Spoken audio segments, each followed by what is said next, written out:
Dès novembre 1911, le supérieur de Saint-Jacques, l'abbé Iden, reçoit une requête de la Croix-Rouge française lui demandant le nombre de lits disponibles en cas de conflit. Après consultation du conseil d'administration, il met à la disposition de la Croix-Rouge une centaine de lits. Un service de chirurgie est prêt à fonctionner dès 1912. La dette de la France est alors de 5 milliards de francs or, car la guerre de 1870 a été perdue, de même que l'Alsace-Lorraine. Quelle est l'atmosphère à Saint-Jacques à cette époque? Le nationalisme est omniprésent, que ce soit dans le dictionnaire Larousse utilisé par les élèves, où l'on évoque l'Alsace-Lorraine arrachée à la France, mais aussi sur les couvertures des cahiers, la Grande Revanche et les boîtes des plumes sergent-major qui illustrent les batailles glorieuses de la France. La cantate à Saint-Jacques fait marcher les élèves au premier rang, élèves en uniforme, habitués aux exercices militaires. Le 22 juillet 1914, lors de la traditionnelle distribution des prix, le supérieur de Saint-Jacques évoque l'honneur du pays et le dévouement à la patrie. Les élèves sont en vacances quand la guerre éclate. Dès la mobilisation générale, le 1er août 1914, un panneau signale à l'entrée de Saint-Jacques sa nouvelle appellation, hôpital territorial numéro 6. L'indicateur des Flandres, journal local, évoque l'aménagement des 3 salles réservées aux blessés et détaille la composition du personnel de cet hôpital auxiliaire. De nombreux professeurs et les élèves les plus âgés sont mobilisés. La rentrée des classes, prévue le 2 octobre, est reportée et Hazebrouck est envahi de réfugiés en provenance de la Belgique toute proche. Pour faire régner l'ordre public, le maire d'Hazebrouck, l'abbé Lemire, proclame 5 arrêtés. Le 15 août, le premier Hazebrouckois est tué au combat en Belgique. Il s'agit de Jules Vampouc, élève de Saint-Jacques, qui venait d'obtenir son baccalauréat 2 mois plus tôt. 117 élèves de Saint-Jacques, appelés sous les drapeaux, perdront la vie au cours des combats de 1914 à 1918. Le 8 octobre 1914, jour de rentrée des classes, le supérieur se rend à la gare pour accueillir les élèves pensionnaires et constate la présence de 35 militaires allemands. Ceux-ci sont rapidement repoussés et le lundi 12 octobre 1914, les troupes britanniques prennent possession d'Hazebrouck, qui devient, selon le journal Le Cri des Flandres, ville anglaise. Le soir du 12 octobre, une section d'artillerie anglaise occupe la cour du collège Saint-François d'Assise et le lendemain, les canons entrent en action. Le collège Saint-François est transformé en Casual Clearing Station, appelé ambulance anglaise par l'ensemble de la population. Alors que le supérieur de Saint-François, Charles Delannoy, ne peut revenir de Lille, ville désormais occupée, l'économe M. Crémont parvient à garder à l'usage des élèves la chapelle et les salles de l'ancien couvent. Réfectoire et salles de classe sont transformées en salles de soins et la pâture, en face de la rue Warin, se couvre de tentes accueillant les blessés légers. L'hôpital auxiliaire numéro 6 est également très actif, avec une centaine de blessés pendant tout le mois d'octobre 1914. Parmi les soldats soignés dans les locaux de Saint-Jacques se trouve alors le cuirassier Louis Détouche, qui restera à Hazebrouck environ 1 mois.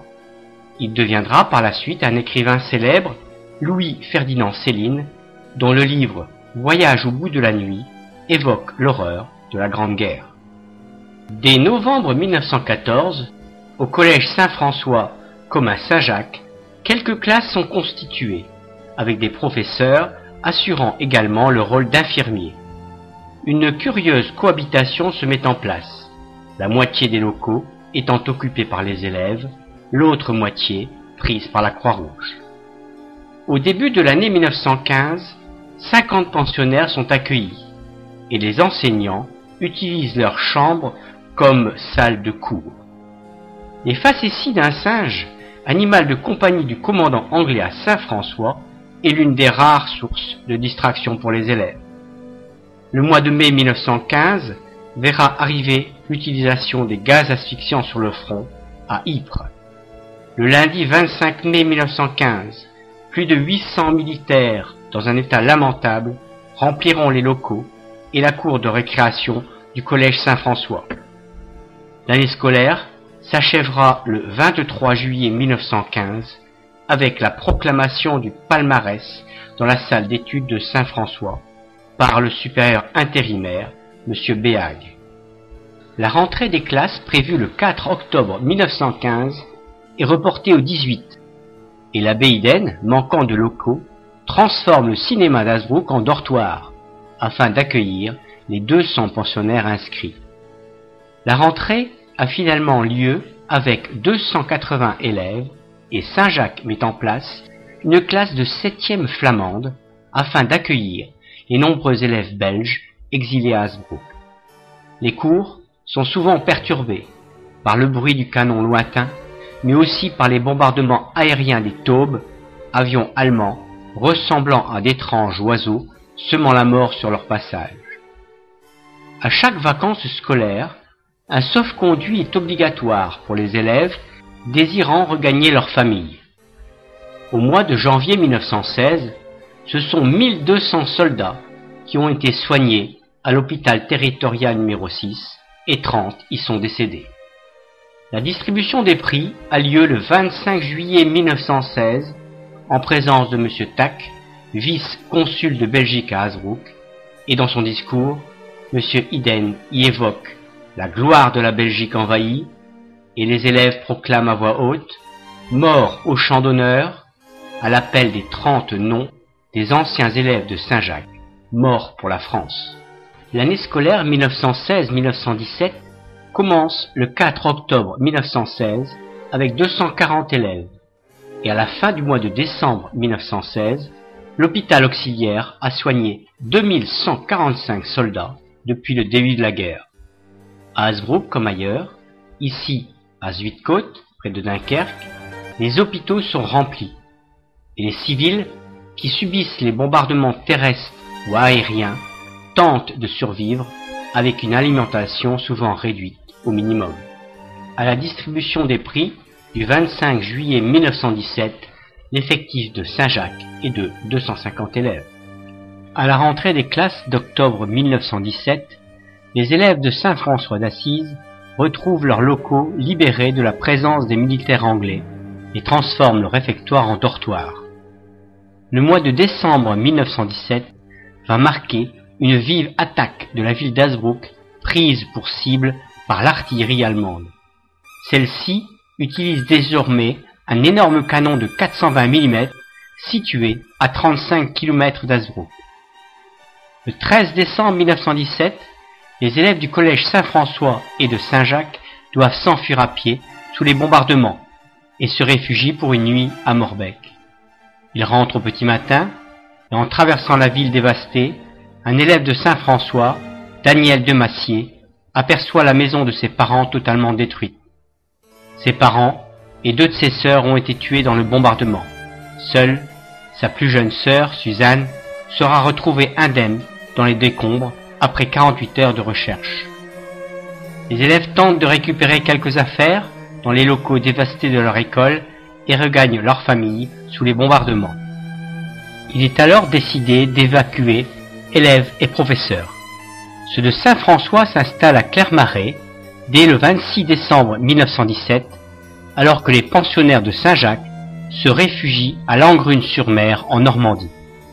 La succursale de Saint-Jacques sera en place dès la fin du mois de janvier 1918. Plus de 160 élèves seront alors réfugiés dans le Calvados. Accueillis à l'hôtel de la mer ou dans la salle des fêtes de la ville de Langrune, ils écrivent régulièrement à leur famille afin de leur donner quelques nouvelles. Leur serrant la main de loin, ils évoquent leurs 200 grammes de pain quotidien et le manque de pommes de terre. Pendant l'hiver 1917-1918, les bombardements se poursuivent sur Hazebrouck et le 19 mars 1918, la façade du collège Saint-François, désormais inoccupée, et coupé en deux par un obus. C'est finalement à Langrune, le 24 juillet 1918, qu'a lieu la distribution des prix sous la présidence de l'évêque de Bayeux. Saint-Jacques fête également en exil le 25e anniversaire de sa fondation. À cette occasion, le supérieur reçoit en cadeau une bannière symbolisant l'âme du collège. Il terminera son discours par le refrain de Saint-Jacques : « Pour Dieu, pour la France en avant, marchons amis au premier rang, de Saint-Jacques dignes enfants, partout, toujours, soyons vaillants. » Lorsque l'armistice est signé, le 11 novembre 1918, près de 2500 militaires blessés ont été soignés à Saint-Jacques, mais en 4 ans, 178 anciens élèves sont morts pour la patrie. L'établissement peut réouvrir après les vacances de Pâques 1919, avec un effectif composé à 50% d'élèves belges qui préfèrent poursuivre leurs études à Saint-Jacques.